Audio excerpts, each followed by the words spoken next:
Hello, this video is going to go over the film reel sizes. Now, when film was originally shot, it went into a camera and a cartridge like so. And then you put that in there, and some of you guys might remember this. And put it in, used it all up, and then when it was used up, you ejected it, and then you sent this off to be developed, or you went to Walgreens, it was developed just like 35mm pictures in your camera. So a lot of people have questions about whether the film is blank or whether it's all been used up.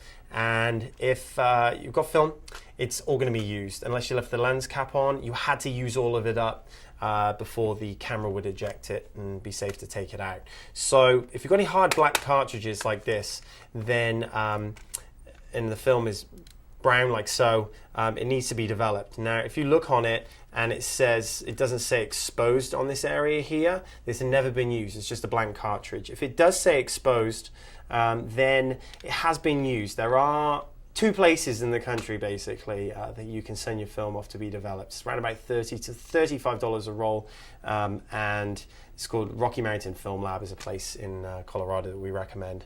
And anyway, once that came back from the developers, it came on a reel like so. A lot of people are going, aha, that's what I have. They came in yellow boxes like so. You've got the different gauges. You've got regular 8 and super 8, 16mm. It doesn't matter. At Got Memories here, we are just one flat rate regardless of gauge. The only gauge that is a slight additional charge is super 8 sound, and we'll go into that in a second. So you've got the 3-inch 50-foot reels. Some of you might have boxes that say 25 feet on them, and basically it's a double roll. And when the film was developed, you put one side of the camera in with the cartridge, used 25 feet, and then flipped it over on the other side and used the other 25 feet. Sent it off to be developed, and it was then spliced together to make 50 feet. If I haven't confused you, you can rewind this video and go over that quickly again. But at the end of the day, the reel is going to be 50 feet. So you might have some with blue cases like so. And the film width, as you can see here, 8mm. The sprocket holes are larger on regular 8. And then you've got 16mm here, which you can see the difference in the width there. It's got holes on both sides, typically with 16mm. Now, the reel sizes, you've got the 50-foot 3-inch reels. The next size up is the 4-inch 100-foot reels, which is more prevalent in 16mm. And then you go up to the 5-inch 200-foot reels. So you've got 4 of these were spliced together or edited together on one of these reels here. And this is an easy one to figure out. You can put a DVD right over it, and it's pretty much exact. Next, you've got the 6-inch 300-foot reels, and then you've got the popular 7-inch 400-foot reels right here. And you can fit 8 of the 50-foot reels on here. And a lot of people have questions whether the film, if the splices or anything, or the film is bad. We check everything. If the film is bad, we can't transfer it. There's no charge. We take care of splicing and anything that's to be expected with film. So there are no hidden charges here. Unless your film is completely mangled, there are no extra charges. Also, film being any good.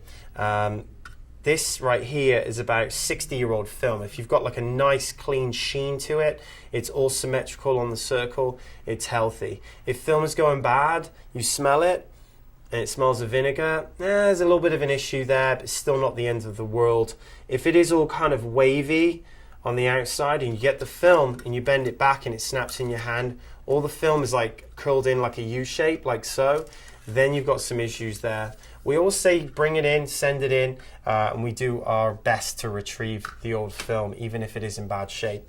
On 16mm, the reels do go a lot larger. Here we've got a 1600-foot reel, and here's a 2000-foot reel. So you can see the difference in the size variants are quite great. And another common question, does my film have sound? Very small percentage of film has sound. On Super 8, you've got a tiny gold strip on the underside of the film, opposite side to the hole, and also on the sprocket holes there's a tiny gold strip there. That's the magnetic film strip. 2 types of film, sound film, optical and magnetic. Magnetic is prevalent on Super 8, very, very rare on regular 8, and that track was recorded after the fact, not at the time of recording. Super 8 sound, simultaneous audio and video. With 16mm, You've got magnetic, which is from about the late 70s, which was added afterwards. More popular is optical, and the way that you can tell if there's sound on your 16mm is get past the leader tape and have holes just on one side of the film. Magnetic on the underside will be a gold strip, pretty thick. Optical is clear. If you hold it up to the light, you can actually see, it's like a heart monitor with all these waves going up and down. That's the optical soundtrack. And that is typically from movies, from documentaries, just commercially shot prints. And that's you won't see that on your home movies. So that is an overview there of the film sizes. And again, you can click on the page next to me here. You will see a real size chart that you can actually print off on your printer, and it is pretty exact depending on your printer. And you can hold your reels up against the piece of paper and see exactly what you have, and then do a tally and go to our store and see if there's some footage totals there that you can get a deal on. Or you can click above me, click get a quote, and then fill out the form online, submit it, and then we'll email you back a link that goes to your quote online, and that usually goes in your junk mailbox, so keep an eye there. Anyway, any other questions, just click back to FAQ and then just scroll down the list and see which one pertains to you there, and we'll get you taken care of.